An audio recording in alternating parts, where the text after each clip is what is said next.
कांग्रेस के हरियाणा चुनाव में धांधली के आरोप खारिज। चुनाव आयोग ने 1600 पेज का जवाब दिया, कहा आरोप गलत और तथ्यहीन, नसीहत भी दी। चुनाव आयोग ईसी ने मंगलवार को कांग्रेस के हरियाणा विधानसभा चुनाव में धांधली के आरोपों को खारिज कर दिया। ईसी ने 1600 पेज के जवाब में आरोपों को निराधार, गलत और तथ्यहीन बताया।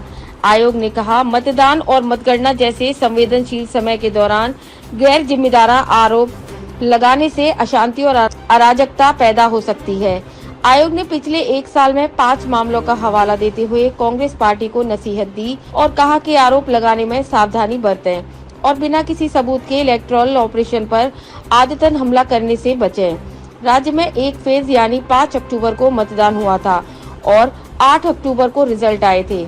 मतगणना के दौरान कांग्रेस ने चुनाव आयोग में शिकायत की थी कि कुछ ईवीएम 99% बैटरी क्षमता पर काम कर रही थी, जबकि कुछ 60, 70 और 80% से कम बैटरी क्षमता पर काम कर रही थी। कांग्रेस ने 13 अक्टूबर को शिकायत की थी, धांधली का आरोप लगाया। कांग्रेस ने हरियाणा चुनाव में ईवीएम की गड़बड़ी का दावा करते हुए चुनाव आयोग से 13 अक्टूबर को शिकायत की थी।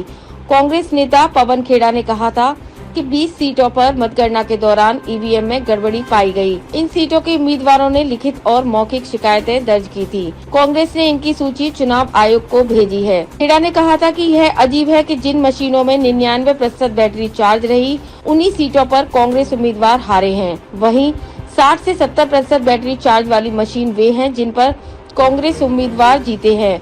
मतगणना के दिन कुछ मशीनें 99% और बाकी सामान्य मशीनें 60 से 70% चार्ज थी। हमारी मांग है कि जांच पूरी होने तक उन मशीनों को सील और सुरक्षित रखा जाना चाहिए। हरियाणा कांग्रेस ने सुप्रीम कोर्ट में भी याचिका लगाई थी। कांग्रेस नेता प्रिया मिश्रा और विकास बंसल ने 16 अक्टूबर को 20 सीटों पर वोटिंग काउंटिंग में गड़बड़ी का आरोप लगाते हुए सुप्रीम कोर्ट में याचिका दायर की थी।